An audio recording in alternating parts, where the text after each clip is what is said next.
imagem viva. Cidade do México. Até hoje, a imagem da Virgem de Guadalupe surpreende o mundo com seus enigmas. A imagem apareceu misteriosamente no manto de um índio titimeca e é carinhosamente chamada de La Morenita, pois suas feições parecem ser mestiças. Por quase 500 anos, a Virgem de Guadalupe é um símbolo para os fiéis da América Latina. A tradição religiosa afirma que 10 anos após a conquista da capital asteca, batizada de Cidade do México, na manhã do dia 9 de dezembro de 1531, o índio Juan Diego se dirigia a Tlatelolco, mas ao passar pelo Monte Tepeyac, ele foi atraído pelo canto harmonioso das aves que estavam no alto da colina onde o sol surgia. O índio então se dirigiu para o local e ouviu uma voz doce chamá-lo. Era uma jovem em pé, rodeada de luz, que falava e se expressava na língua culta dos astecas, o náhuatl.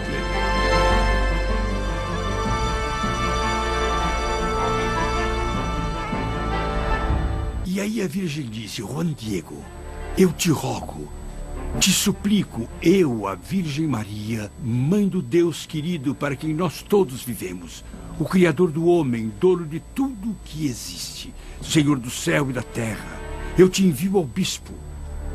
Fale para ele que eu quero uma casinha aqui no campo, para que eu possa mostrar o que é o amor, o que é ternura, o que é compaixão, o que é bondade, o que é paz, o que é verdade, o que é justiça. E Juan Diego, apressadamente, vai procurar o bispo. E é claro que ele teve dificuldade para ser atendido.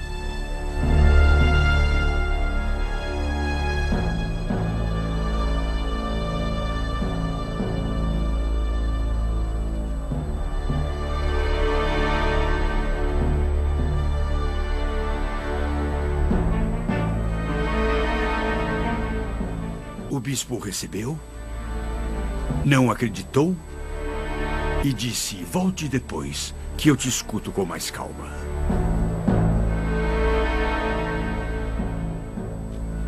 E Juan Diego retornou desconsolado. Naquele mesmo dia, o índio subiu ao Monte Tepeyac e encontrou a Virgem novamente. Ele lhe pediu humildemente que mandasse alguém mais importante do que ele, com mais credibilidade, mas Maria respondeu: procure o bispo de novo amanhã. Vá e diga que eu quero uma casinha, um santuário, um templo para mim. E Juan Diego, no dia seguinte, que era um domingo, foi procurar o bispo de novo à tarde.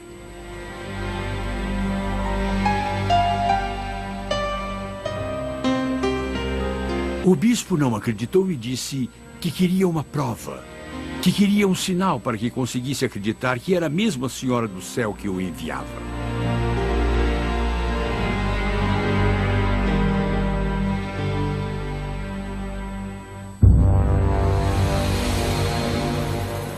Juan de Zumárraga, que era o primeiro bispo da Cidade do México, ordenou que alguns monges seguissem o índio.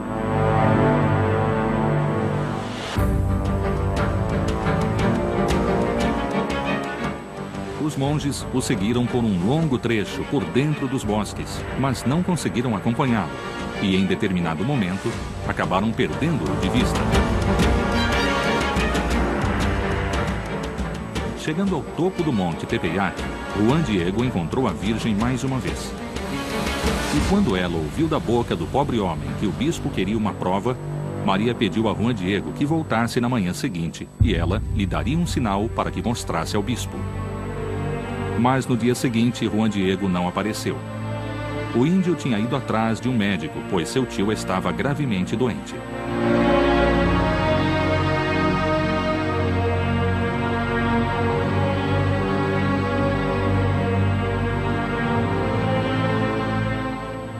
Ele tinha prometido a si mesmo procurar a Virgem no dia seguinte, mas, para sua surpresa, ela foi ao encontro dele. Juan Diego, meu filho, me diga o que o angustia, qual é a sua preocupação? Me fala. Depois de ouvir as explicações de Juan Diego, Maria disse: não se preocupe. Seu tio já está curado. Confia, sou sua mãe. Agora sobe, vá para onde nos encontramos as outras vezes. Lá você vai ver umas flores. Corte-as e traga-as para mim. E Juan Diego foi correndo buscar as flores. Ele as colocou em seu manto e as levou para a Virgem.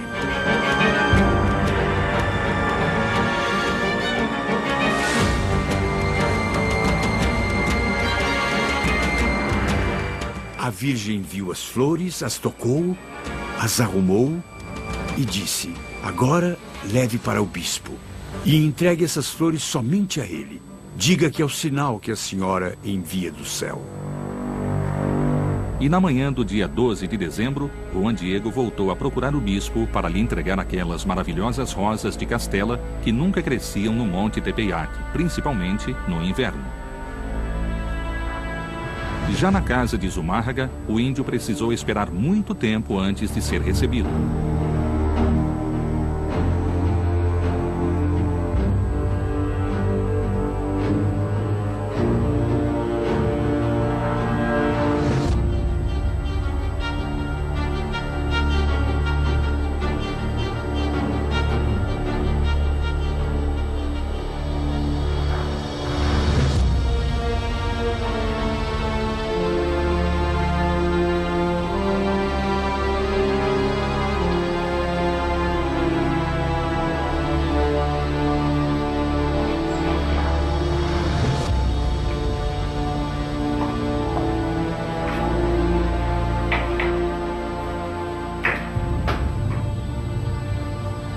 Quando se encontrou com o bispo, Juan Diego contou sua conversa com Maria e abriu o manto para lhe mostrar as flores.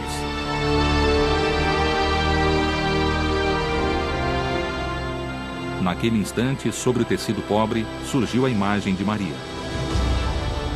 Então, o bispo e todos os presentes caíram de joelhos diante do prodígio.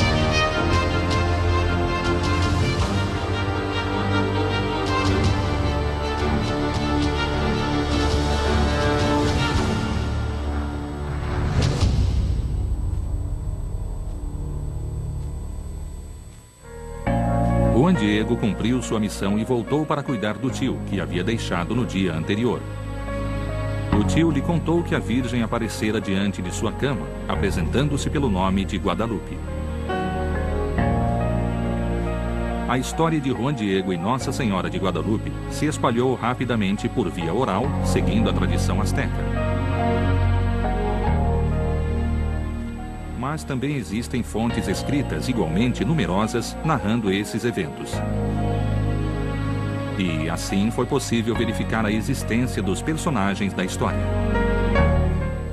Entre as fontes indígenas mais próximas da época dos acontecimentos, há uma que é considerada uma obra-prima e seu nome significa Aqui é Dito.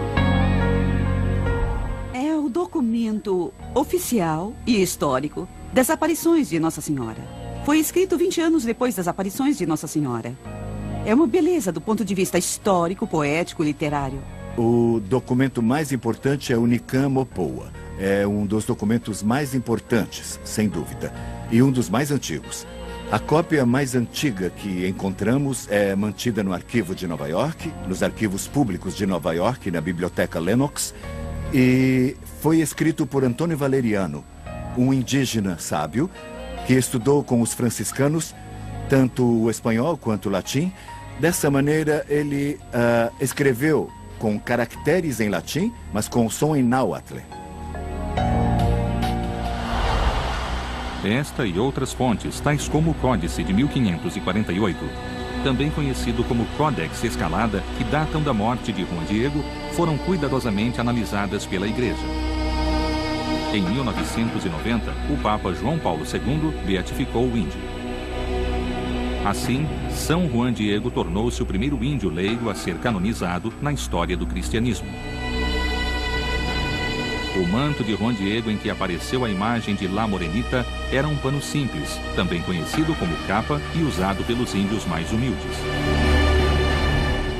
Eram tecidos bem compridos que eles usavam para se cobrir.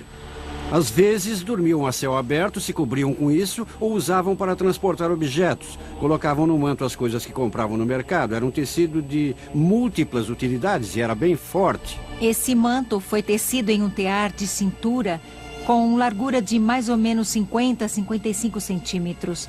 E o manto de San Juan Diego era formado por 3 peças. A imagem cobriu 2 peças. Então podemos ver a união de 2 tecidos.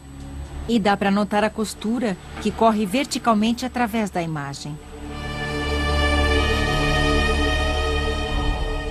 Um estudo foi conduzido no Instituto de Biologia da Universidade Nacional Autônoma do México em 1946, que confirmou que as fibras do tecido correspondiam às fibras de agave.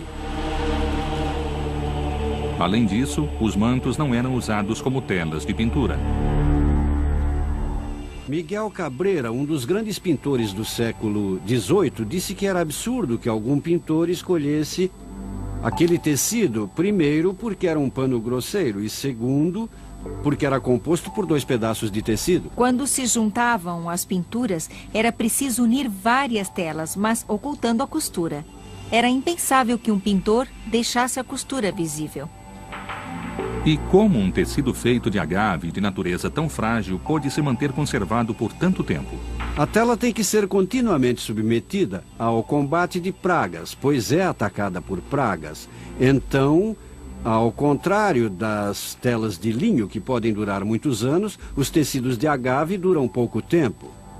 E essa é uma das questões que surpreendeu, digamos assim, muitos pesquisadores, pois o material se manteve conservado por mais de 475 anos, em comparação com outros tecidos que foram feitos com um material bem semelhante ao do manto e que não duraram mais de 10 anos. Um caso concreto é uma pintura de Rafael Gutierrez, do final do século XVIII, que foi colocada na igreja de Pocito, perto da antiga capela, da antiga basílica, e que não durou mais de 10 anos. Após 8 anos, todas as cores que foram usadas haviam mudado.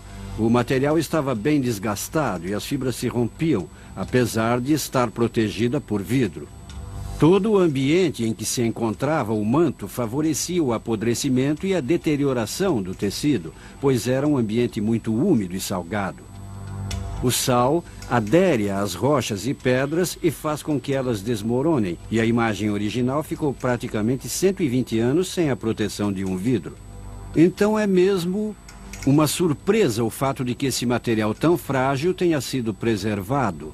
E foi só recentemente que se tomou medidas especiais para proteger o manto das agressões do meio ambiente. E estudos recentes mostraram que o tecido não sofreu nenhum desgaste.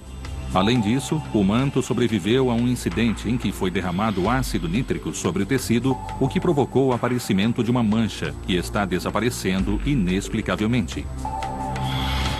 Mas não é tudo. Uma bomba lançada em um atentado em 1921 destruiu tudo o que havia na igreja, danificando um crucifixo de bronze sólido, mas a imagem foi a única coisa que permaneceu intacta. O modo como a imagem foi fixada sobre o tecido também é um mistério.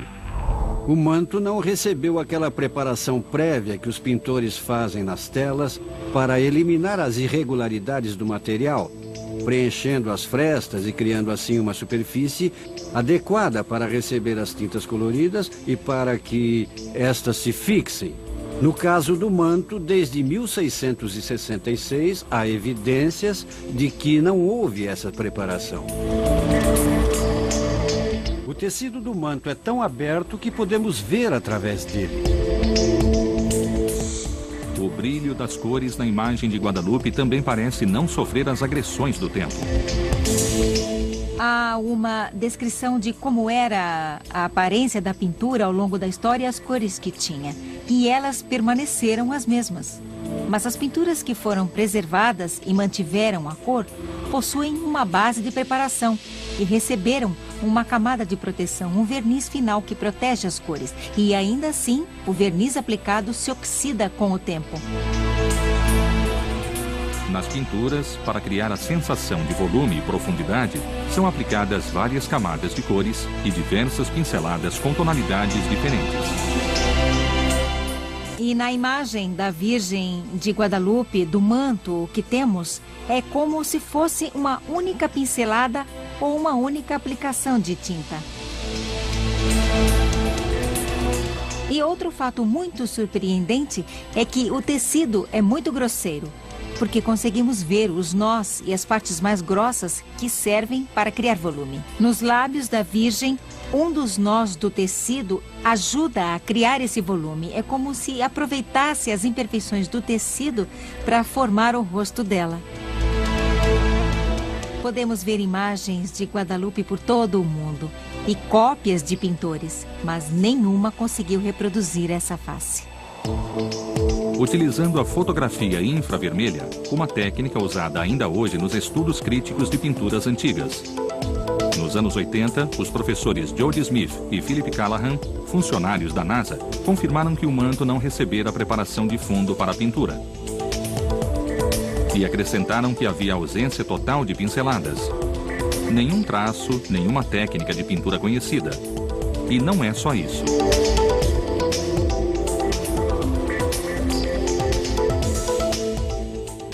O Dr. Callahan conclui, depois de realizar os estudos, primeiro que não podia determinar o tipo de pigmento usado. Ele ficou surpreso com a preservação dos pigmentos depois de tanto tempo. E também ficou surpreso com o fato de que o manto não sofrera agressão nenhuma da fumaça e da radiação vinda das velas que eram acesas diante da imagem. A descoberta de Callahan confirmava os resultados da análise química anterior do manto. Também pôde-se observar, através desses estudos e de um estudo em especial que foi feito em 1936 pelo Dr. Richard Kuhn, que analisou uma fibra amarela e uma fibra vermelha do manto. E ele não pôde determinar se os pigmentos eram de origem vegetal, mineral ou animal. Nem foi capaz de explicar a preservação dos pigmentos que, depois de tantos anos, ainda eram conservados de um modo, assim, tão natural, pareciam naturais. O que não acontecia nem mesmo com as várias réplicas. O Dr. Kuhn era especialista nesse assunto. Ele recebeu o Prêmio Nobel de Química e conhecia a composição química de ácidos, pigmentos, corantes, bases. No entanto, Smith e Callahan afirmaram que algumas partes da imagem podiam ter sido acrescentadas sucessivamente, como os raios do sol, as estrelas no manto e a lua debaixo dos pés da Virgem. Mas então, como se explica que todas as cópias da pintura, até mesmo as mais antigas, apresentem os mesmos elementos da imagem original? Uma das cópias mais antigas, feita antes de 1571, se encontra em Gênova, na Itália.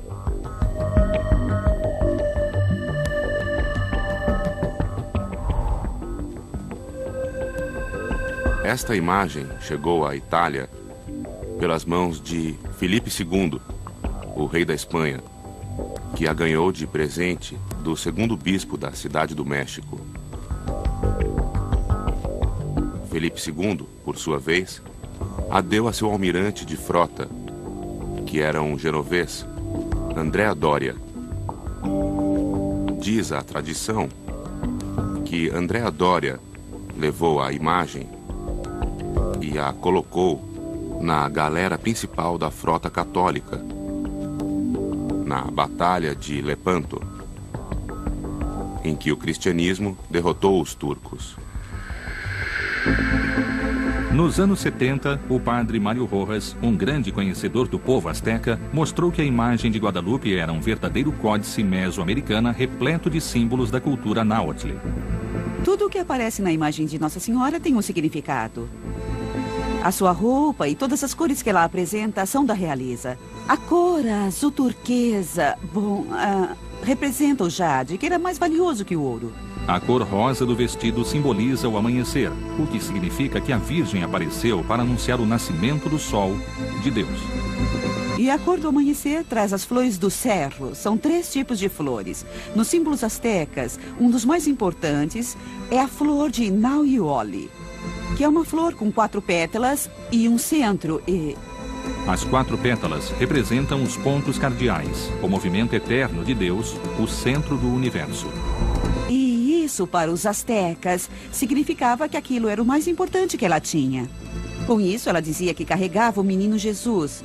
Ela trazia Deus, a criança Sol, para nascer aqui com eles, para que o conhecessem, para que o encontrassem. E eles entenderam tudo isso pela flor de Nauioli. E até a forma das flores no vestido da Virgem tem um significado preciso. As flores do cerro são chamadas assim porque possuem... Ela tem a forma das colinas. É assim que as colinas são simbolizadas em mapas. Como essas flores, com pequenos círculos que terminam em bico, porque com isso ela queria dizer Tepeyacatel, que significa o pico da colina, ou monte pontudo. O padre Chaves reforça ainda mais o importante significado dessas flores que os índios chamavam de flor e canto. O símbolo do bispo eram as flores, em uma terra que já estava morta, árida, poeirenta, salgada, onde não havia vida, mas havia flores. E para os índios, flor e canto significam a verdade. O símbolo é muito mais potente, muito mais forte a partir da mentalidade indígena do que da espanhola. E eles disseram: não consigo ver a raiz, mas eu entendo que é na raiz que está a vida. E, portanto, o sinal que estava sendo enviado pela Virgem para o bispo era o símbolo da verdade. E tudo isso que eu acabei de dizer, os índios entenderam porque fazia parte da vida deles, fazia parte da cultura deles, e eles entenderam perfeitamente que era algo nobre. Além disso, ela era a imperatriz, porque somente o imperador Montezuma podia usar o manto azul, que significava céu cravejado de esmeraldas, ou seja, era um azul esverdeado. E ela era mãe, porque estava grávida de Deus Todo-Poderoso, porque lá estava a flor de 4 pétalas. Ela era sempre virgem, porque, como as donzelas, usava os cabelos soltos, penteados para baixo, simbolizando a virgindade. Portanto, os índios viram no cabelo o sinal de virgindade e na fita, a maternidade. Na cultura asteca, quando uma mulher estava grávida, ela usava uma fita roxa na cintura. Mas as estrelas do manto também eram um mistério. O Dr. Juan Homero Hernandes Illescas realizou um estudo especial juntamente com 2 doutores em astrofísica, Canto Ilha e Armando Garcia de León, da Universidade Nacional Autônoma do México. Os pesquisadores começaram pela data e localização das estrelas que correspondiam ao solstício de inverno de 1531. Era fato conhecido que, para os astecas, o solstício de inverno significava o nascimento do Sol Novo, a luz que encontra força e vigor, e, portanto, um momento muito importante do ano. E os pesquisadores descobriram que em 1531, o solstício ocorreu exatamente em 12 de dezembro, o dia do milagre do manto de Juan Diego. Uma coisa interessante é que, o solstício de inverno devia ter sido no dia 22, mas foi no dia 12. E foi aí que começou toda a história. Até mesmo os astrônomos do Centro Astronômico do México disseram que o solstício no dia 12, porque não havia sido feita a mudança do calendário juliano para o calendário gregoriano. Depois. E como narrado no Nicam Opoa, o milagre aconteceu no final da manhã. Naquela hora não era possível ver as estrelas. Então o que fazemos é simplesmente traçar as posições das estrelas no planetário. Analisando as constelações que eram visíveis naquele momento nos territórios do Vale do México, o Dr. Hernandes descobriu algo surpreendente. O céu coincidia com as estrelas presentes no manto da Virgem. No lado esquerdo do manto se vêem as constelações do Sul, 4 estrelas que fazem parte da constelação de Ophiuchus. Abaixo se observa Libra. E à direita, uma das estrelas de Escorpião. Na altura do braço, se encontram 2 estrelas da constelação de Lobo e uma extremidade de Hidra. Abaixo, há o quadrangular ligeiramente inclinado da constelação de Sagitário e se observa perfeitamente o Cruzeiro do Sul. Na parte inferior, Sírio brilha sozinho. No lado direito do manto, no entanto, estão visíveis as constelações do norte. Sobre o ombro de Maria, um fragmento da constelação de Pastor. Abaixo vê-se perfeitamente a constelação da Ursa Maior. À sua direita se encontra a cabeleira de Berenice e abaixo os cães de caça. À esquerda se vê Tubã, que é a estrela mais brilhante da constelação de Draco. Abaixo há outras 2 estrelas que fazem parte da Ursa Maior e ainda se vê 3 estrelas da constelação de Touro. Não foi uma tarefa fácil, porque, como se sabe, o céu é côncavo e colocá-lo em alguma coisa plana é completamente diferente. Mas tudo isso foi feito. E a princípio imaginamos que as estrelas no céu tinham sido dispostas como se a envolvessem. Mas não era o caso. Era mais como um espelho. As estrelas no manto da Virgem reproduzem a disposição das constelações no momento da aparição, mas vistas a partir do espaço e não da Terra. Até mesmo a Lua, presente na imagem, corresponde à disposição astronômica do céu em 12 de dezembro de 1531. A Lua, quando apareceu a Nossa Senhora, no solstício de inverno, a Lua estava em quarto crescente, como a vemos na imagem. E como disse Gutierrez Tibon, ele explica que México significa o umbigo da Lua. A imagem de Nossa Senhora é um códice. Um códice é um livro em que não existem letras, mas onde todos os desenhos têm um significado. O vestido representa a terra e as estrelas no manto azul representam o céu, o plano do céu. As culturas que se desenvolveram na Mesoamérica estavam estreitamente ligadas à observação do céu, à observação dos objetos celestes, de modo que chegaram até mesmo a determinar o ciclo sinódico de Vênus, Marte e Júpiter e puderam observar o movimento da abóbada celeste. A aldeia era permeada de toda essa atividade, o que permitia, por exemplo, realizar festas religiosas e as atividades civis, e também, é claro, o plantio e a colheita dos alimentos. Eles também eram capazes de determinar os ciclos astronômicos das conjunções de planetas e, podemos dizer, montar um calendário que pode ser considerado um calendário lunisolar. Ou seja, estava relacionado aos ciclos do Sol, aos ciclos da Lua e também aos ciclos de Vênus. O ano de 1531 foi um ano muito especial na complexa cosmogonia asteca. De fato, o solstício de inverno ocorreu sob a conjunção do Sol com Vênus, um evento astronômico registrado a cada 104 anos e de extraordinária importância para os astecas, porque representava o início de uma nova era. Os astecas já haviam previsto que naquele ano se iniciaria uma nova era.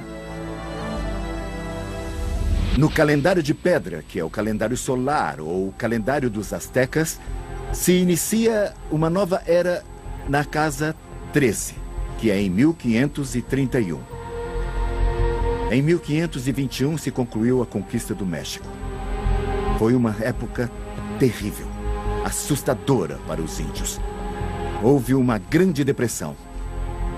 Não só por terem sido derrotados na guerra, mas também porque tinham em sua mentalidade religiosa, acreditavam que o quinto sol, aquele momento, aquela era em que eles viviam, iria acabar. Na imagem da Virgem e nos relatos das aparições, existem referências a uma das divindades mais amadas dos astecas, a deusa Tonantzin, cujo festival estava associado com o solstício de inverno. Ela era Tonantzin, a mãe de todos os deuses. Era uma deusa e seu templo ficava no sopé do Tepeyac. Acredita-se que os índios inicialmente chamaram Guadalupe pelo nome da deusa Tonantzin, reconhecendo nela a mesma divindade. Os índios haviam acrescentado um título indígena, Tonantzin Guadalupe. Tonantzin não é um nome, é um título. Nossa querida mãe, é um tratamento bem reverencial. Mas então, quem teria pintado essa imagem que representa uma síntese perfeita entre a iconografia cristã e a cultura mesoamericana? 10 anos depois da conquista do México, quem poderia ter esse profundo conhecimento dos dois mundos? E quem poderia ter representado esse conhecimento em uma obra-prima tão harmoniosa como a imagem de Guadalupe? Estudos sobre a imagem de La Morenita demonstraram que a pintura respeita a chamada proporção áurea, que é uma correspondência harmoniosa entre as partes individuais e o conjunto entre espaços e volumes, que os gregos conheciam bem e que na proporção áurea de 1 para 6, 18, está presente na natureza, no homem, nas galáxias e até mesmo na música. Meu marido começou a usar como referência a costura no centro da imagem. E a partir dela, ele encontrou um quadrado perfeito. E desse quadrado perfeito, com a ajuda de um compasso, ele ressaltou outra parte da imagem, que forma um pequeno retângulo, como pode ser visto na imagem. E o total da imagem, o quadrado mais o retângulo, está na proporção áurea, a proporção perfeita.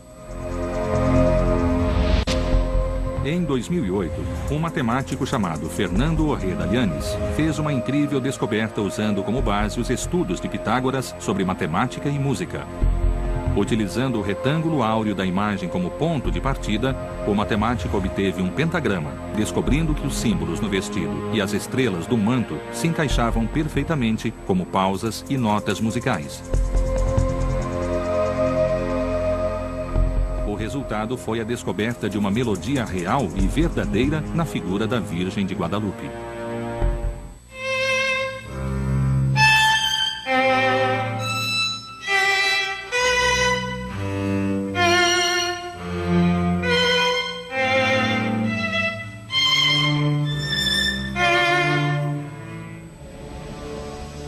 Mas as maravilhas que rodeiam a Virgem de Guadalupe não acabam por aí.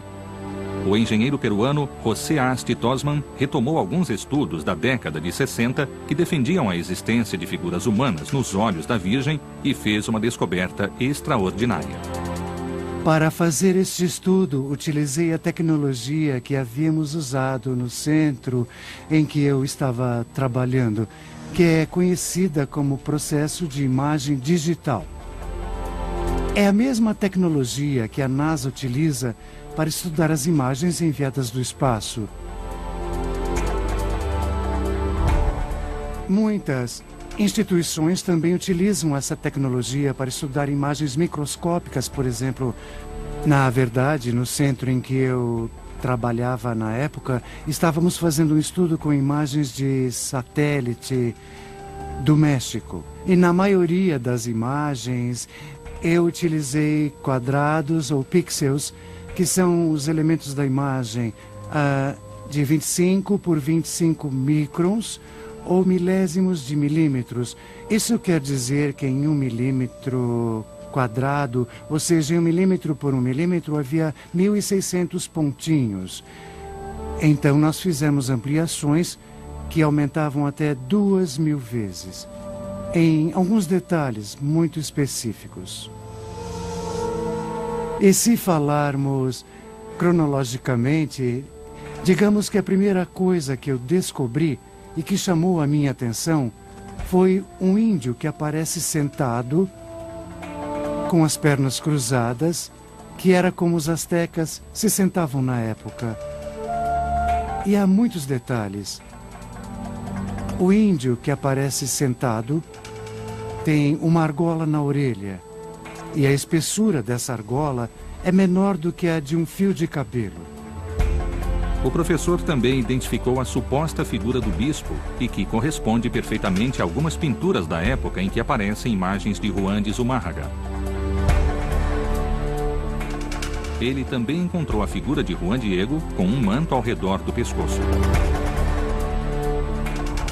Logo, eu encontrei algo que me chamou a atenção, que era uma mulher da raça negra, e mais tarde descobri que ela estava na história. E também encontrei ao lado da figura do bispo as características de um jovem com traços da raça branca, e mais tarde também descobri que ele poderia ser o tradutor. Sabemos que Zumárraga precisava de um tradutor quando falava com os índios. E sabemos o nome dele, ele era um jovem, ele se chamava Juan González. As últimas figuras que Tosman descobriu pertencem a um grupo familiar.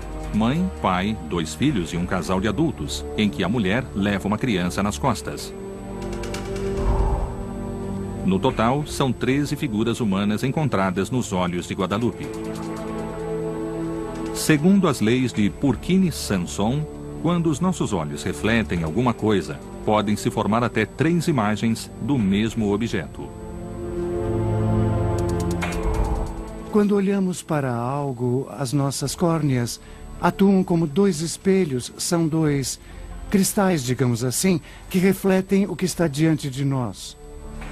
E não é a mesma imagem, quer dizer, a mesma dimensão nos 2 olhos, porque eles estão separados. E, na verdade, é por isso que vemos em 3 dimensões, pode-se dizer. Nos olhos da Virgem encontramos 13 imagens, mas elas estão agrupadas em 2 cenas. Uma das dúvidas que as pessoas têm muitas vezes é se a Virgem estava no manto, como ela podia ver Juan Diego. E isso é algo muito interessante quando analisamos o manto, em que podemos sim ver, e eu analisei com bastante cuidado, não é só a imagem da Virgem. É como se fosse um momento antes de ela ser impressa. Então a hipótese é que a Virgem estava diante do grupo invisível. La Morenita apareceu diante do tio de Juan Diego e o curou. E também lhe revelou seu nome, Guadalupe. Mas Guadalupe já era um nome bem conhecido na Espanha, na região da Extremadura, e estava ligado à aparição de outra virgem, que tinha raízes no período em que Lucas, o evangelista, escrevera o Evangelho.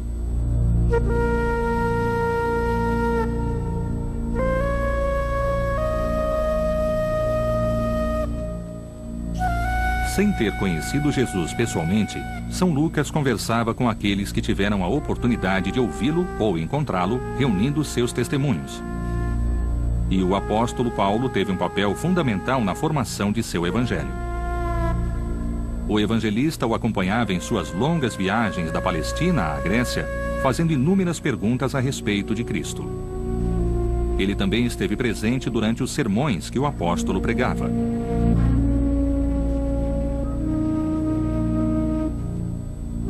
Mas, acima de tudo, o Evangelho de Lucas relata fielmente as histórias da verdadeira protagonista dessa incrível história, Maria. Em suas longas conversas, ela lhe confiava muitos detalhes da vida do filho querido, de sua infância e dos primeiros sermões. São Lucas escrevia tudo com atenção e ouvia devotamente. Por ele, sua obra se chamaria O Evangelho de Maria. Além de ser evangelista, São Lucas era médico e artista. A Virgem foi tema de muitas pinturas e esculturas atribuídas a ele. E de uma delas, parte a incrível história que nos coloca em contato com a Virgem de Guadalupe, no México. É uma estatueta representando a Virgem com um menino e que foi colocada ao lado do corpo de São Lucas quando ele morreu em Tebas. Mas como essa estátua saiu da Grécia e chegou à região da Extremadura, na Espanha? Acredita-se que a estátua tenha sido levada de Tebas a Constantinopla, junto ao caixão de São Lucas, por ordem de Constâncio, imperador do Oriente, em 357 d.C. Com uma grande procissão, o caixão de São Lucas foi levado à igreja, com toda a corte imperial. À frente de todos, ia o bispo de Constantinopla, Macedônio, que trazia essa estátua com as mãos erguidas, enquanto a procissão chegava ao altar central.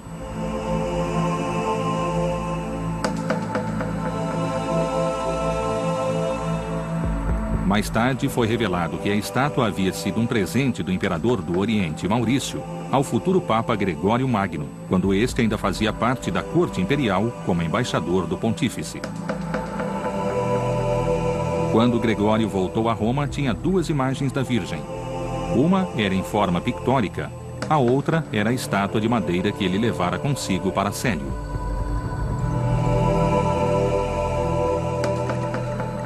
Em 590 d.C., Gregório foi eleito Papa. Mas a estátua de São Lucas não permaneceu por muito tempo em Roma. Gregório decidiu dar a estátua a um grande amigo, um homem de muita espiritualidade e grande inteligência, que era Leandro, bispo de Sevilha.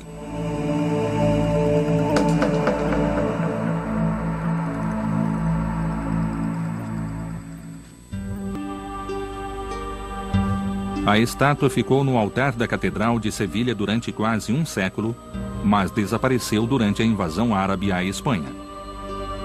Diz a tradição que alguns clérigos a levaram para um local seguro. Eles a colocaram em uma bolsa e fugiram para o ocidente, percorrendo a antiga estrada romana, a Rua dos Lusitanos, que atravessava Portugal de norte a sul. Eles se detiveram em Mérida por algum tempo e depois continuaram a fugir dos invasores. Assim chegaram a Cáceres, no centro da Extremadura. Lá, seguiram um riacho até chegar ao limite do bosque, onde se detiveram. Decidiram que ali era o lugar certo para esconder a estátua. Cavaram um poço, retiraram a estátua da bolsa e a olharam com devoção, sabendo que nunca mais a veriam. Voltaram a colocá-la na bolsa e a enterraram.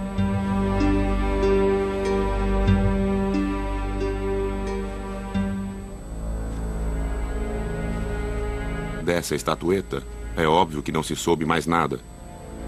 Mas continuou a se falar disso nas lendas dos povos daquela região, nas aldeias daquele lugar. Histórias que narravam acontecimentos estranhos. E que as avós e avós contavam a seus netos ao redor da fogueira, durante os invernos. Contava-se que havia um tesouro escondido na floresta. Por 600 anos, a estátua de São Lucas foi esquecida, até ao verão de 1329.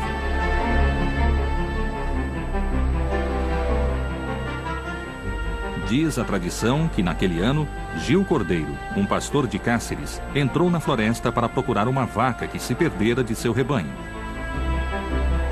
Ele vagou incansavelmente por 3 longos dias, percorrendo as trilhas inacessíveis da Extremadura. Gil já havia perdido a esperança de encontrar a vaca. Ele caminhou ao longo de um córrego que se chamava justamente Guadalupe, porque os árabes o haviam chamado assim.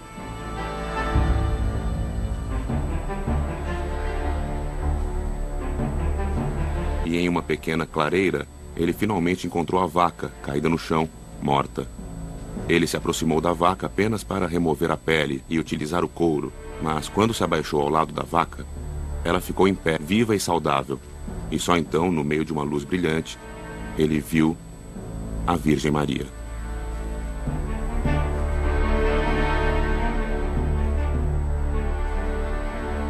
Maria pediu ao pastor que fosse buscar os frades do povo e disse que deveriam cavar onde o animal estava, pois lá encontrariam uma estatueta de madeira que deveria ser venerada. O pastor, transtornado, voltou para a aldeia e na manhã seguinte, ao chegar em casa, contou à esposa o que acontecera. A esposa, mais tranquila com o retorno do marido, lhe disse que o filho que estava gravemente doente fora curado naquele momento. Gil, então, foi com alguns amigos anunciar o milagre para os clérigos da aldeia. Todos foram juntos contar aos sacerdotes o que a Virgem tinha dito.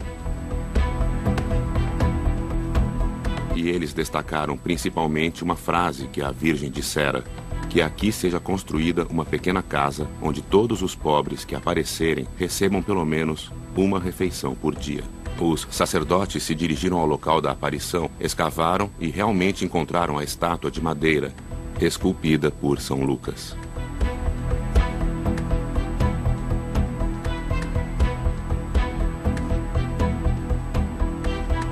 E naquele lugar, à margem do rio Guadalupe, foi construída uma capela que logo se tornou um lugar de devoção e morada para os mais pobres.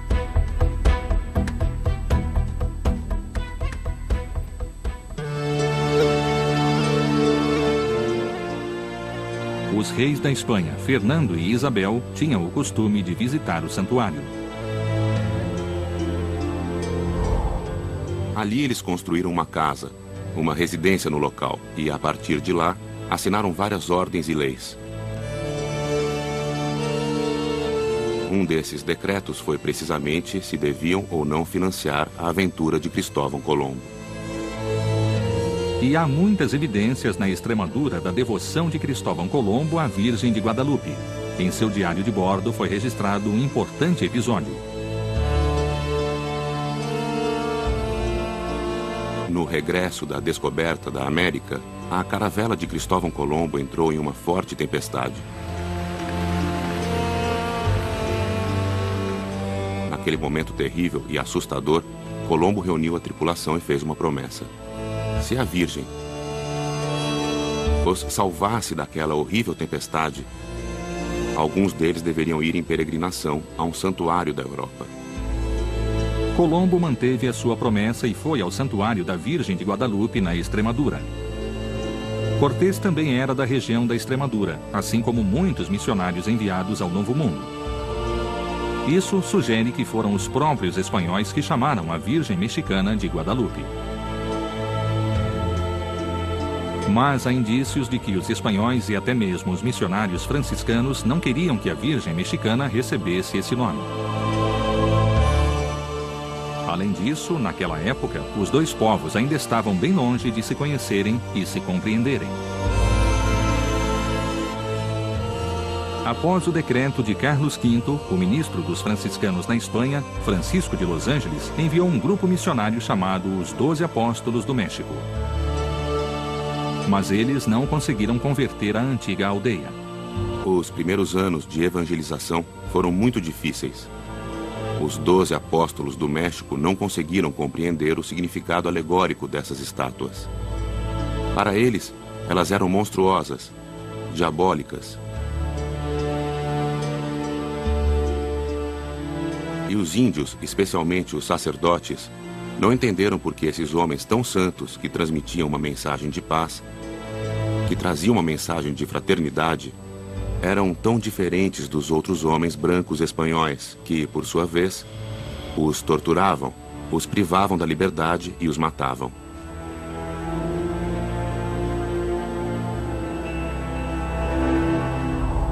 É evidente que uma evangelização assim era impossível. Era impossível e titânica. Imaginem que antes de 1531 havia cerca de 35 missionários franciscanos, pouquíssimos dominicanos e alguns padres diocesanos para realizar essa tarefa monumental com uma multidão de cerca de 23 milhões de índios. O resultado disso foi que os espanhóis entre si se matavam, roubavam e cometiam injustiças terríveis e graves entre eles. O próprio Zumárraga foi vítima de um atentado por parte da primeira audiência, que era o governo espanhol no México, e escreveu ao rei Carlos V contando a trágica realidade da colônia. Essa referência ao bispo é muito importante, é um ponto-chave para mim. E era um bispo espanhol, ou seja, a Virgem de Guadalupe vinha pelos indígenas que estavam na tragédia da conquista, da enfermidade, com o seu mundo desmoronando. E vinha pelos espanhóis que estavam se destruindo entre si, que estavam até tentando mesmo matar o seu próprio bispo. Ela veio para resolver os problemas de todos, não somente dos povos indígenas, mas também se dirigia aos espanhóis e aos mestiços nascidos aqui. E nela se irmanaram dois grandes povos que eram humanamente irreconciliáveis, com visões diversas, diferentes, com cosmogonias distintas, com concepções diferentes de Deus, do homem, da natureza. Com certeza, em Maria nos unimos, em Maria nos integramos. O alcance da mensagem que a Virgem de Guadalupe incorporou à sua própria imagem foi enorme na América Latina. Guadalupe chegou para dar dignidade e proteção a todos, personificando em si, através dos traços mestiços, o nascimento de uma nova raça, fruto da unidade e da integração. E é por isso que Guadalupe se tornou o símbolo do povo mexicano, que surgiu de uma união inicialmente muito violenta. Ela tem uma espécie de futurismo, não é? Porque os primeiros mestiços nasceram só depois de 1521 e ela fez uma aparição em 1531. A imagem de La Morenita é o único exemplo de interculturalização perfeita existente na história. Porque Maria tocou o coração dos índios, que compreenderam através de sua imagem que podiam confiar nela. E tocou o coração dos espanhóis, que a reconheceram, compreendendo a dignidade dos povos indígenas, que ela vinha ensinar através da representação dos símbolos dessa cultura. Tudo isso teve um impacto incrível. Está nos anais da história que, após todas as aparições, milhões de pessoas foram batizadas. Não milhares, milhões. A aparição da Santíssima Virgem ajudou imensamente no projeto catequizador, que naquele momento enfrentava dificuldades extremas. Era óbvio que em condições tão difíceis houve, digamos assim, um fator externo e inexplicável que contribuiu com essa grande conversão que ocorreu na população do México. E esse fator externo foi a Santíssima Virgem, é no que acreditamos. A imagem de Guadalupe parece ter o que chamamos de dom de línguas, isto é, ela fala a cada um em seu próprio idioma. Aos cientistas fala pela ciência, aos historiadores pela história, aos antropólogos pela antropologia. E ao longo da história podemos imaginar que nas aparições do século XVI, ela tenha falado aos índios através dessa imagem, que para eles era um códice. Para os índios, a imagem era um modo de se comunicar. E eles leram nessa imagem uma série de mensagens, uma mensagem de amor.